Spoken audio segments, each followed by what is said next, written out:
عاشق المصطفى أبشر بنيل المنى يا عاشق المصطفى أبشر بنيل المنى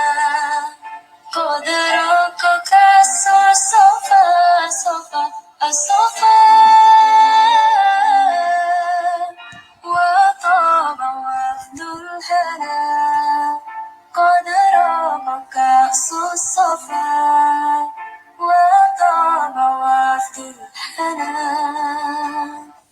اللهم صل وسلم على سيدنا ومولانا محمد عدد الأقطار وورق الأشجار وعدد زبد البهار وعدد الأنهار وعدد رمل الصهار والكفار وعدد ثقل الأحجار والجبال وعدد ثقل الجبال والأحجار وعدد أهل الجنة وأهل النار وعدد الأبرار والفجار وعدد ما يختلف به الليل والنهار واجعل صلاتنا عليه حجابا من عذاب النار وسببا لهباءة دار القرار إنك أنت العزيز الغفار. Assalamu alaikum wa rahmatullahi wa barakatuhu. Mo kí gbogbo ojú tó ń wò mí pátápátá pé àlàáfíà Ọlọ́run kí ó máa bá ẹnì kọ̀ọ̀kan wa. So conclusion lórí ibi tí a dúró sí ní àná, òun náà ni wípé sallallahu alaihi wasallam gbà tó sọ pé sab'atun yuzilluhumullahu yawma la dhilla illa dhilluhu fi dhillihi. Pípọ́ Ọlọ́run ó kó àwọn ìran méje kan sínú bòjì rẹ̀ níjọ́ gbéǹde àlìkìyámà níjọ́ tí ò ní sí bòjì. Àwa sọ lánàá pé ṣé ìran méje péré náà ni ó wà wà ní bòjì Ọlọ́run nígbà tó yẹ pé bòjì Ọlọ́run nǹkan kan tó fẹ̀ ni. Àwa ní àka àwọn àdíìsì tí ó tó sọ àwọn ẹlòmíín tí ò sínú èyí tí àwọn rìwáyà méjèèjì ta kà fún wa lánàá. Àkọ́kọ́ ìsọ̀rọ̀ mọ́ọ̀sẹ́rìn, òun ni kéèyàn ran ẹni tí ara ní lọ́wọ́ tó ṣe pé ìnira bá, bóyá gbèsè, bóyá gbogbo ọ̀nà tí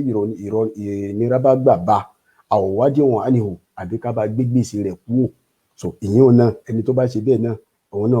yóò wọnú, nítorí pé aré gbà wá lọ́dọ̀ Imam Muslim àti ẹni tó yàtọ̀ sí Muslim, wọ́n gbà wá látọ̀dọ̀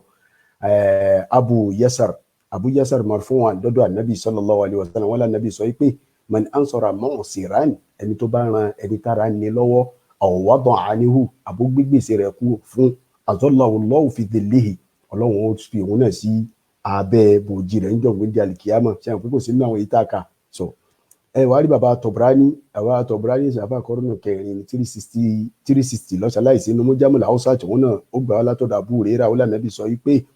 man ansara mu'siran, gẹ́gẹ́ bá ti wí, òun náà ni àwọ̀dọ̀ àníhù azallahu Allahu fi dhilli arshihi yawmal qiyamah, Ọlọ́run fi òun náà sábẹ́ bòjì rẹ̀ ẹni tó bá ran ẹni tí gbèsè wọ̀ lọ́rùn. Tọ̀bùrání náà gbà wá látọ̀dọ̀ Abu Hurairah, ó ní sami'tu Rasulullah sallallahu alaihi wasallam. Ó lànàbì sọ pé yazallallahu fi dhilli arshihi yawmal qiyamati man ansara mu'siran aw a'ana akharakin.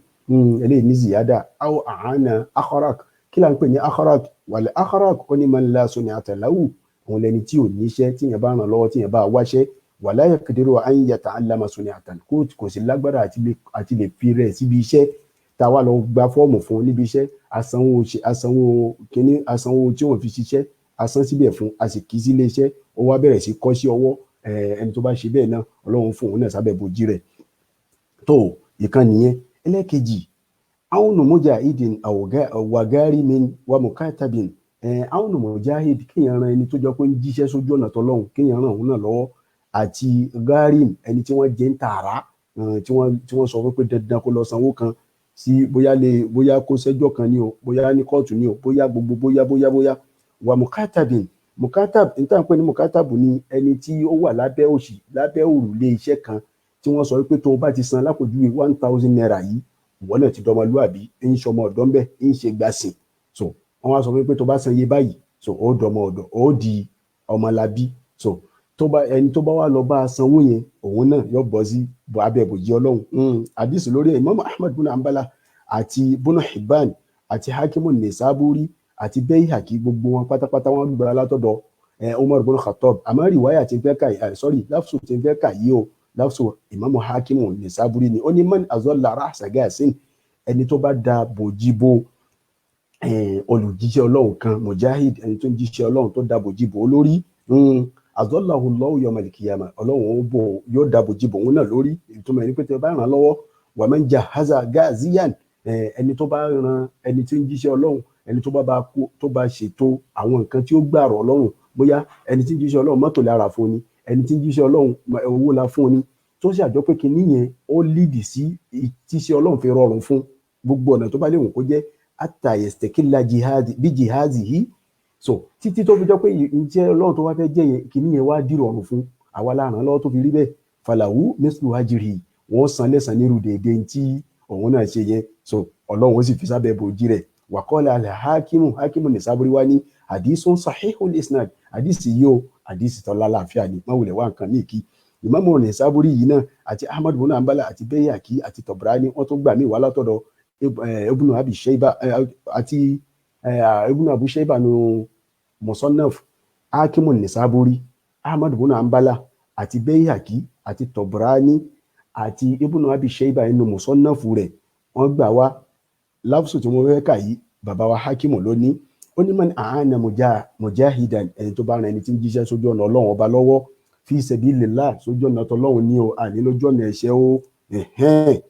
aw gariman àbẹ́ni tí wọ́n jẹ́ ń tààrà fi wọ́n sọ̀rọ̀ tì í wọ́n jẹ́ ń tààrà pé kó lọ san iye kan kò wá lágbára àti san àwa bá a san aw mukataban àbẹ́ni tí wọ́n sọ fún yín pé tó bá ti san iye báyìí o iye báyìí iṣẹ́ ọdún mẹ́wàá ló fẹ́ ṣe tó fi dọmọlúàbí ó wá béèrè pé lónìí ọjà tó bá rí 10,000 naira san lápòjú yẹ kí 1,000 naira máa dún fọ́dún kọ̀ọ̀kan so wọ́n náà dọmọlúàbí káwá bá a san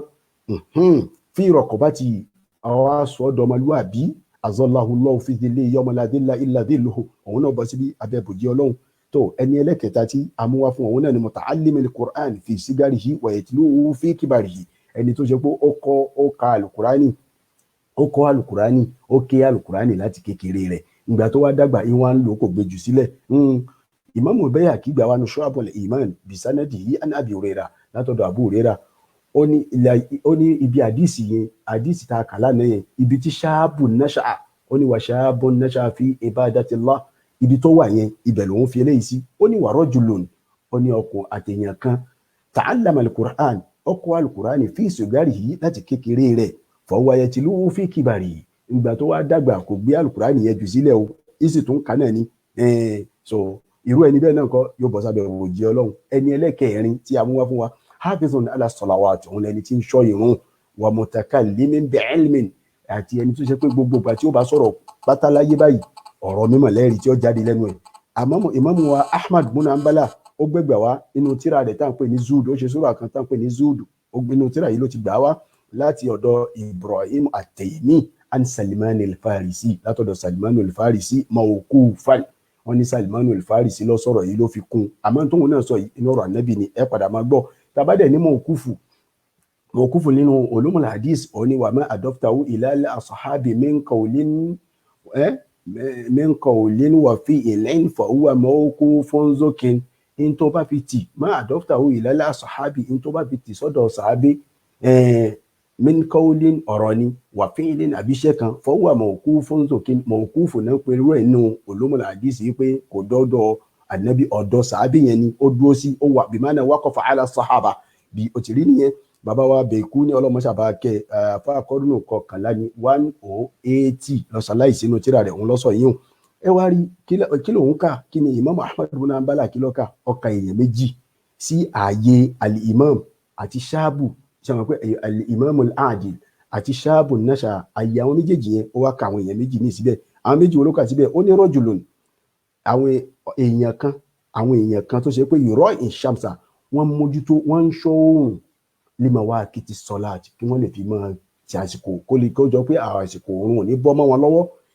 ẹni ẹlẹ́kejì wa rajulun in takallama àti èèyàn kan in takallama gbogbo àti ẹ̀bà rí tí ó bá sọ̀rọ̀ báyìí takallama bi ilmin yóò sọ̀rọ̀ pẹ̀lú mímọ̀ ní ọ̀rọ̀ mímọ̀ ní ó sọ wà in sakata tó bá wá dákẹ́ sakata an hilmin yóò dákẹ́ lórí sùúrù ni kì í ṣe pé yóò dákẹ́ nítorí ìdákẹ́ ìjàmbá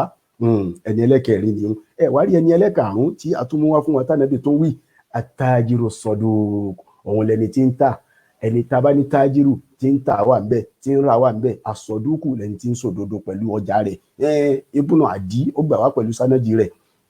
látọ̀dọ̀ Anas bùnú Malik rọ̀fáàhù oní ọdọdọ ànábì sallallahu alaihi wasallam ó ní arba'atun ṣe bí sàbàtún làdísì wí òun ní arba'atun ó ní ìran mẹ́rin kan wà tí ó ṣe pé wọ́n bọ́ sí abẹ́ bòjì ọlọ́run faqad adda shaba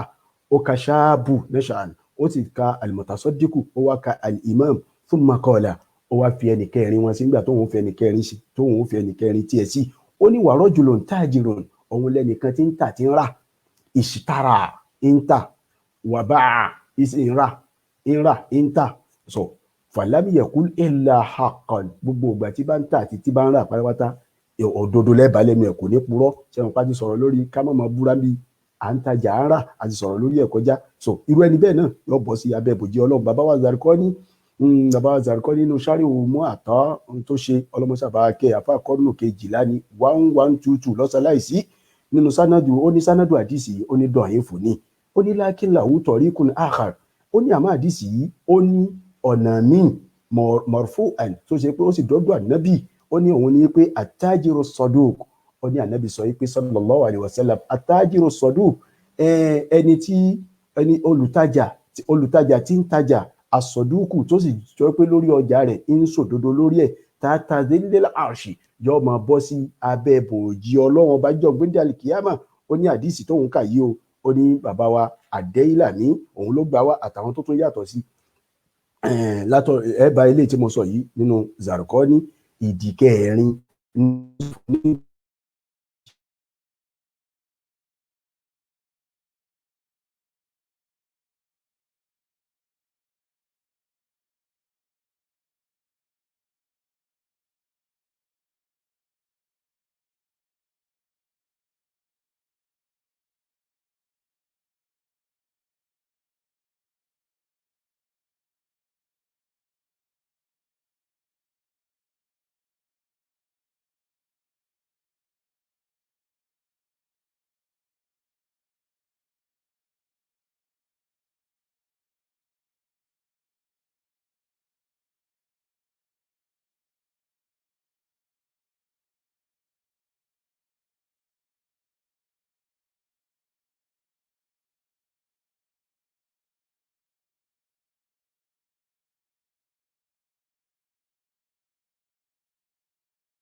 tó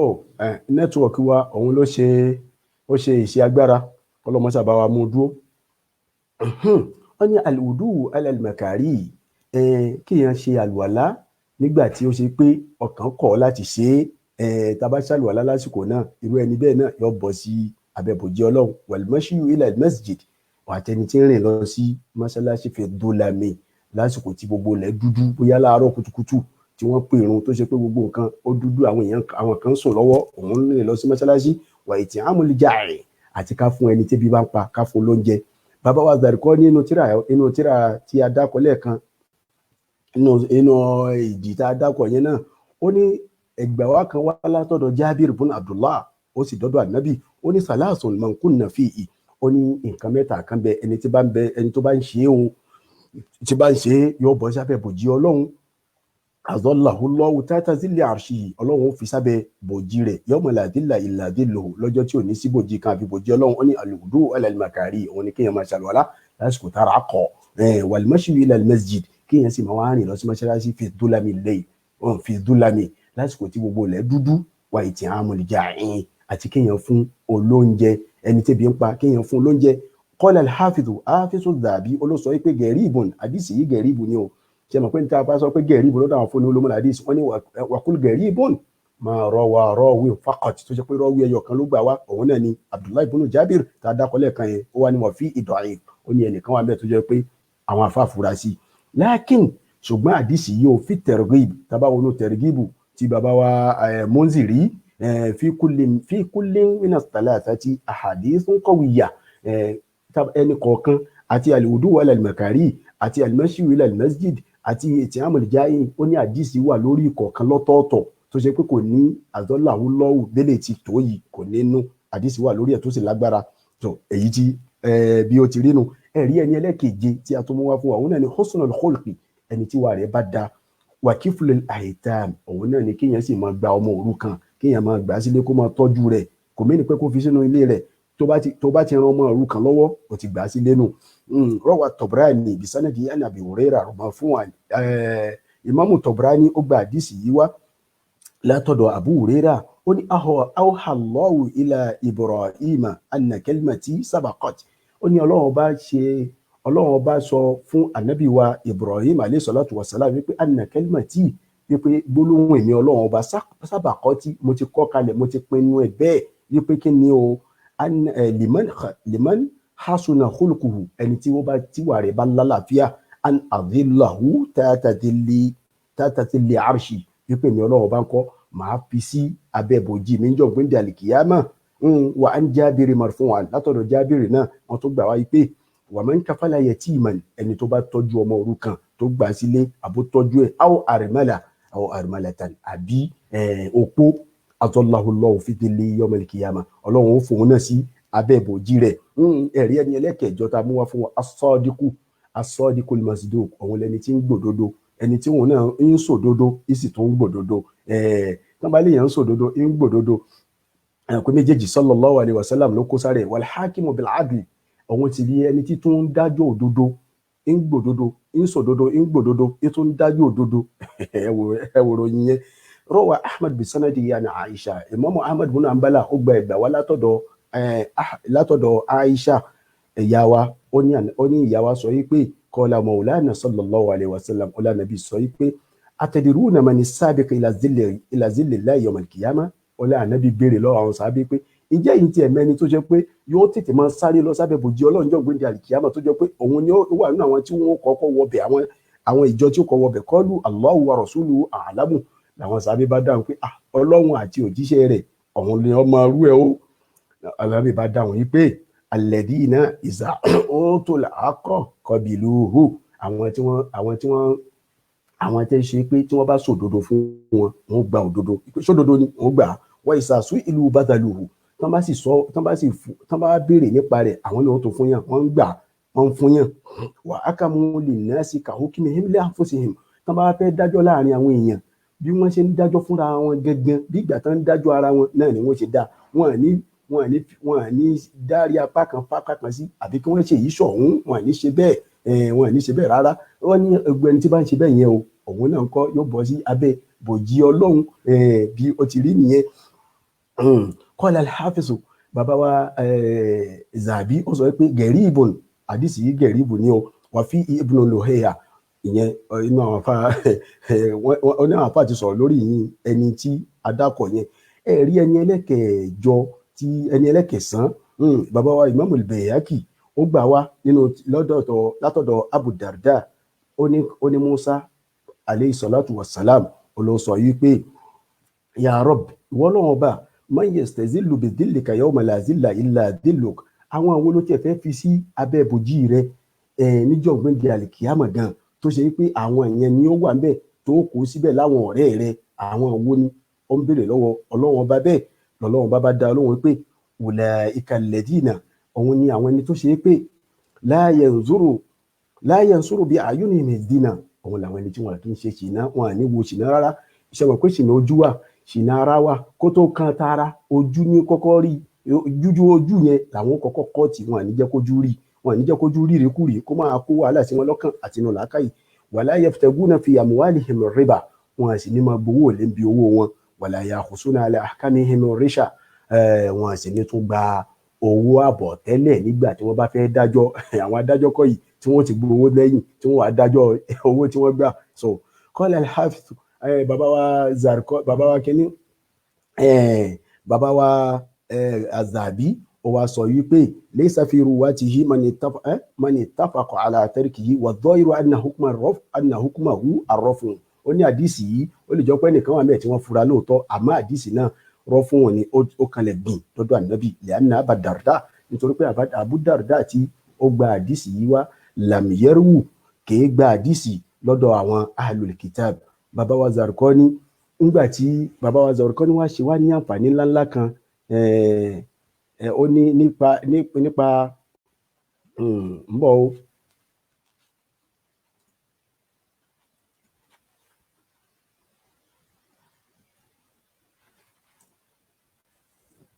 So ìgbà tó parí gbogbo ọ̀rọ̀ yìí, bàbá wa Zarqani wá ní dalla istikrahu al-ahadith ala anna hadha al-adad la mafhuma lahu. Ó ní wọ́n fẹ́ dàbí ìgbà pé ẹni tí ń gbọ́ wa, tí ń wo, tó ń tẹ̀lé wa pẹ̀lú gbogbo àdísì tí a ti ń kà látàná yìí bọ̀ yìí, ó wá fẹ́ dàbí pé ìtumọ̀ tí wọ́n sọ nú àdísì yẹn sallallahu alaihi wasallam sọ pé èèyàn méje péré, ìran èèyàn méje péré, ó wá fẹ́ dàbí pé àgbọ́ ìtumọ̀ yíyé, àní sọ pé kò wúlò, àní ó fẹ́ dàbí ìgbà tá àgbọ́ yé. Nígbà tá sallallahu alaihi wasallam ka ìran èèyàn méje, a tún wá padà ìgbà tá wá tẹ̀lé gbogbo àdísì yìí, lẹ́yìn ìgbà tá tẹ̀lé, tá wá lọ gbá, àwa lọ sínú gbogbo tírà pátápátá, a padà tún wá rí wípé sallallahu alaihi wasallam ó fi hàn páwọn kan tó kù ní ibì kan tí wọ́n tún wọnú bòjí Ọlọ́run yàtọ̀ fáwọn tí a kà ń níbí báyìí inú àdísì yìí sallallahu alaihi wasallam. Irú gbogbo àwọn tá a kà yìí nísìn náà bòjí Ọlọ́run bá náà ni wọ́n wọ̀. Mo sì sọ lánàá tá a bá gbàgbé pé bòjí Ọlọ́run bá nǹkan kan tó fẹ̀ ni, kò possible kó jọ pé ìran yìí nìkan ni ó wà kú sábẹ́ bòjí yẹn. Ọlọ́run bá tóbi jù bẹ́ẹ̀ lọ, ìkẹ́ rẹ̀ tóbi jù bẹ́ẹ̀ lọ, àánú rẹ̀ tóbi jù bẹ́ẹ̀ lọ. Tó bàbá wa nínú lọ́dọ̀ bàbá Zarqani nínú tírà èjì kẹrin tí adákọ̀ yìí náà àti sọ́fà tí adákọ̀ yẹn, ó ṣe wá láǹfààní pẹ̀lú orin kan tí bàbá wa Abu Shamma nísìnyí àfa kọ́rùnù kẹfà ní 336 tí n bá gbàgbé ló dà kó ṣaláìsí. Òun kọrin yẹn lórí sab'atun yuzilluhumullahu yawma la dhilla illa dhilluhu, lórí orin òun kọ. Nígbà tó kọrin yìí, bàbá wa Al-Hajar Ali bùnà Al-Hajar Al-Asqalani, bàbá wa Ali Hajar Al-Asqalani, òun náà wá kọ orin lórí orin yẹn, ó fi kún. So gbogbo orin náà ó ń lọ bí nǹkan bí ó fẹ́ súnmọ́ bí 50, but àmú bí 3 àbí 4 péré ń bẹ kẹfì lè mọ̀ wípé àwọn tọ́lọ́run bá kó sínú àdísì káàkiri gbogbo wọn yìí pátápátá, wọn náà ni ó wọnú zílù Ọlọ́run. Tí wọn náà bá níwàre, ó wọnú zílù Ọlọ́run. Tó bá gbàwẹ̀ dáadáa, ó wọnú zílù Ọlọ́run. Tó bá kírun tó mójútó òrùn rẹ̀, ó wọnú zílù Ọlọ́run. Tó bá ń ṣe la ilaha illallah dáadáa gbogbo gbà pẹ̀lú ọkàn tó mọ́ ni o, kìí sọ ọkàn tó dọ̀tí o, tó ń ṣe pẹ̀lú ọkàn tó mọ́, tó ń wí, so ó wọnú zílù Ọlọ́run. Iṣẹ́ mọ̀ pé egbò yìí tá a rí gbogbo lè tá a sọ yìí zọ́ irú là ń sọ yìí, àmọ́ tí ń bẹ nínú tó ṣe pọ́lọ́ tó tọ́jú pamọ́ nínú òkè. Iṣẹ́ mọ̀ pọ́lọ́ bá sọ pé inna rahmati sabaqat ghadabi, pé ìkẹ́ mi ó ti ṣíwájú ìbínú mi. Ṣé rí ìkẹ́ mi tó wí onísìn, kò sẹ́ni tó lè mọ bí kí Ọlọ́run bá ti tó, ìkẹ́ náà pọ̀, ó tóbi. So gbogbo ẹni tó bá ti hùn ó ní tí man asha'u, ẹni tí n bá fẹ́ ni màá fún. Ó fi hàn pé gbogbo ẹni tó Ọlọ́run bá ti fẹ́ ní òkú sínú bòjì yẹn. So inú orin táwọn ń sọ yìí, ó ní atafil mu'atta, bàbá wa Zarqani òun ló mú wá inú shari'u mu'atta. Ó ní atafil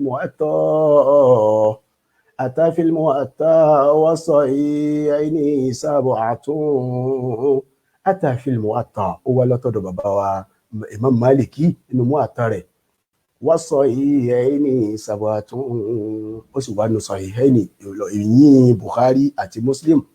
Yuzilluhum sab'atun, àwọn ìran méje kan. Yuzilluhumullahu al-karimu bi zillihi, Ọlọ́run ọba àlékè ọlá, yuzilluhumullahu yóò kó wọn sábẹ́ bòjì rẹ̀, bi zillihi yóò kó wọn síbẹ̀, yóò tọ́jú wọn pamọ́ síbẹ̀. Ashara lahum nadiman imamu zamanihi, ashara lahum nadiman, ó ti tọ́ka, ó forin tọ́ka, ashara lahum, ó tọ́ka sí wọn, naziman pẹ̀lú orin, imamu zamanihi, òun náà ni bàbá wa Abu Shamma tí a dákọ̀ lẹ́ẹ̀kan, Abdurrahman lórúkọ ẹ̀kọ́ lọ́mọ ṣàbáwá kẹ́. Abu Shamma ta idh qala fi bayti wasulihi, Abu Shamma òun lọ sọ ó wà sọ́lá àwọn méje yẹn ó kó wọn sínú orin yìí ó ní muhibbun afifun òun làwọn ní àwọn tí ó ní wa rajulani tahabba fillah iftaraqa alayhi ijtama'a alayhi wa tafarraqa alayhi àwọn ìran méjì kan tí nífẹ̀ẹ́ ara wọn torí Ọlọ́run al-mutahabbuna fillah nashi'un mutasaddiqun nashi'un òun ni shabun nasha'a mutasaddiqun òun ni wa rajulun yàní ẹni tí náwó òun náà wà bákin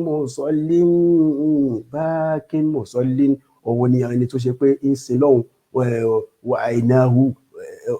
fàfádọ́tí àìnáhù tí ń sin lọ́hùn tó ṣe pé ojú rẹ̀ wá ń dami jẹ ń sunkún musalli òun lẹni tí sì ń kírun tó ṣe pé nígbà tí ń kírun ń sunkún ni òun nìkan ní kò sẹ́lómi bẹ́ẹ̀ wálé ìmáàmù bí àdìlíhì àti ìmáàmù náà bí àdìlíhì pẹ̀lú ìmáàmù tó jẹ́ oníkíni onídéédé wàzádà lẹ́yìn lásìkọ́lá ní yorùbá àdàhù lẹ́yìn ìgbà tí bàbá wa àbúṣàmà kọrí yìí bàbá wa àsìkọ́lá nínú afá kọ́rùnù kẹwàá ní